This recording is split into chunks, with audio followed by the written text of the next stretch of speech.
विचार होना चाहिए कि आरडीएसओ के जेईएसएससी का क्या जैसे माधव सिंह बदल कहा भी कि जोनल रेलवे से थोड़ा स्टेटस उनका अलग होना चाहिए। तो हम भी इसको सहमत करते हैं और चाहेंगे कि ऐसा कोई प्रस्ताव आए कि जिसमें जेईएसएससी जो आरडीएसओ का है उसको एक अलग से स्टेटस के ऊपर विचार करें। दूसरा सर, जब रिस्ट्रक्चरिंग हुई थी आरडीएसओ की तो उसकी जो रिपोर्ट आई थी उसमें ये कहा गया था कि आरडीएसओ का जो जेईएसएससी है वो सुपरवाइजर नहीं है। उसमें बाकायदा एक लाइन भी कहा गया तो उनको सुपरवाइजर कहना ही गलत है।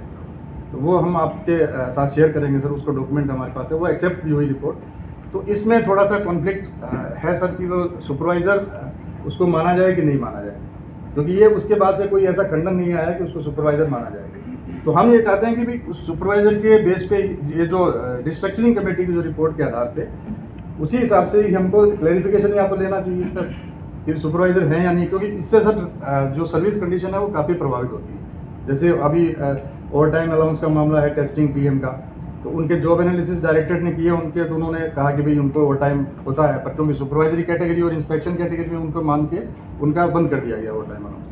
तो हम सर ना किसी उसके है, मतलब हम ये चाहते हैं कि एक पॉजिटिव नोट पे मतलब हमारी बात सुनी जाए, और हम अगर रूल लेके चल रहे हैं, रूल आपको दिखा भी रहे हैं, तो उस पर एक हमको डिस्कशन, मतलब ये पॉजिटिव डिस्कशन सर हम चाहते हैं कि इस पर डिस्कशन हो। तो इसके अलावा सर थोड़ा सा ग्रीवांस ये हमारा है कि ऑफिस काउंसिल के बैठक जो नियमित रूप से नहीं होती। 2018 में एक ऑफिस काउंसिल हुई थी महानिदेशक महोदय के साथ, रेलवे बोर्ड के साथ भी 2018 में हुई थी। उसके बाद 2022 में एक ऑफिस काउंसिल हुई, बीच में कोरोना पीरियड की वजह से नहीं हो पाई हुई। तो 2022 में सर एडीजी महोदय के साथ हुई थी, महानिदेशक महोदय के साथ, वक्त नहीं हो जो भी रहा हो। उसके बाद से सर कोई ऑफिस काउंसिल नहीं हुई। और अभी इंट्रोडक्टरी मीटिंग भी हमारे, और ये जेएसएससी के तो सर मई 2024 में इलेक्शन हुए थे, हमारे जुलाई 2024 में इलेक्शन हुए। तो इंट्रोडक्टरी मीटिंग में भी काफ़ी टाइम लग गया। स्टाफ हमें प्रेशर करने लग गया कि इंट्रोडक्टरी मीटिंग क्यों नहीं हो रही है, क्या बात है, आप लोग कुछ करते नहीं है। तो एक हमारे ऊपर प्रेशर ये रहता है कि सर हम एक इंसुलेशन बोर्ड का काम करते हैं, स्टाफ साइड का और एडमिनिस्ट्रेटिव साइड का। तो हमारे जो अगर इश्यूज़ हैं तो उसको अगर ऑफिशियल साइड अच्छे से सुनेगी, हमें रिस्पॉन्स मिलेगा, तो हमें भी खुशी होगी और हम स्टाफ को उस हिसाब से कन्विंस कर पाएंगे कि नहीं आपके इशू सुने जाएंगे और उसका रेड्रेसल भी होगा। तो इसी क्रम में फिर हम महानिदेशक महोदय से फिर अनौपचारिक मीटिंग करने के लिए गए कि भाई लोगों को ये बता सकें कि फोटो खिंचवा के कि हम मिल क्या है महानिदेशक महोदय। तो ये सर ये थोड़ा सा कम्युनिकेशन गैप कह लीजिए या जो भी कह लीजिए, क्योंकि जेसीएम सर इंडियन रेलवे से ऑफिसर्स आते हैं सारे, तो उनको बीएनएम का आइडिया है, जेसीएम का आइडिया नहीं है। ऑफिस काउंसिल जेसीएम के अंडर में आती है, तो जेएसएसए और सीटीएसए दोनों उसके पार्ट हैं।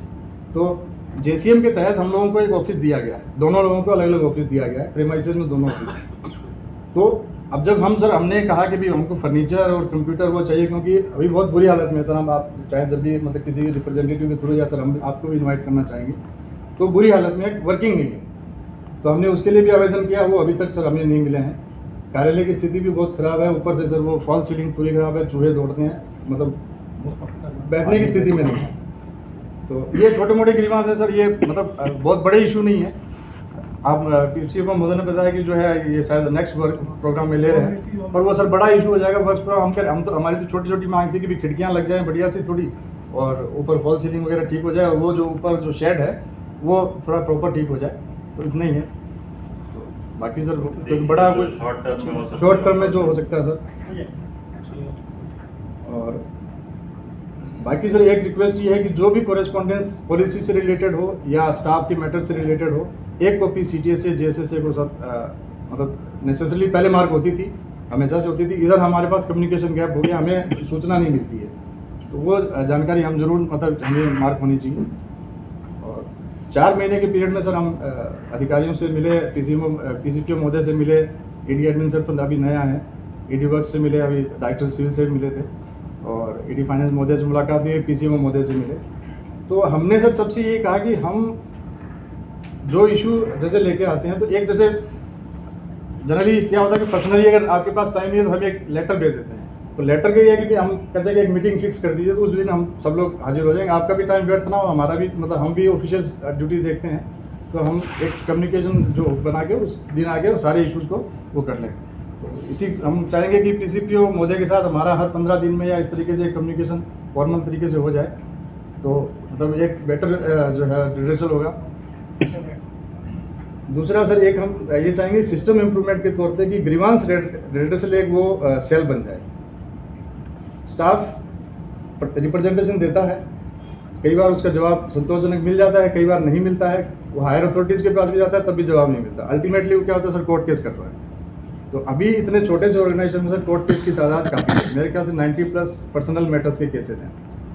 तो वो सर एक उसको रेड्रेसल के लिए एक ग्रीवांस सेल अगर पहले बन जाती है, ग्रीवांस अदालत लगती है और एक सेल बन जाएगी तो उससे सिस्टम में होगा कि आदमी पहले वहाँ जाएगा, उसको सुनने वाले लॉ ऑफिसर सर वहाँ हो सकते हैं, पर्सनल के भी ऑफिसर हो सकते हैं, एसोसिएशन के भी रिप्रेजेंटेटिव उसमें हो। तो एक स्टाफ को अगर उसका वैलिड पॉइंट है तो उस पर वर्कआउट कर सकते हैं कि सर उसको दिया जा सकता है कि नहीं दिया जाए। सिंगल विंडो सिस्टम है। हाँ, कुछ इस तरीके से सर करके,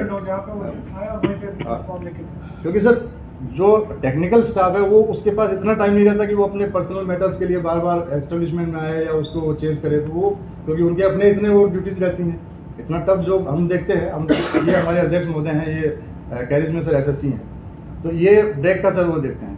अब ये मीटिंग में जब बुलाते हैं तो बड़ी मुश्किल कह रहे हैं, ED साहब के पास बैठे हैं, डायरेक्टर, इनके पास 3 फ़ोन तब भी आ जाते हैं बीच में।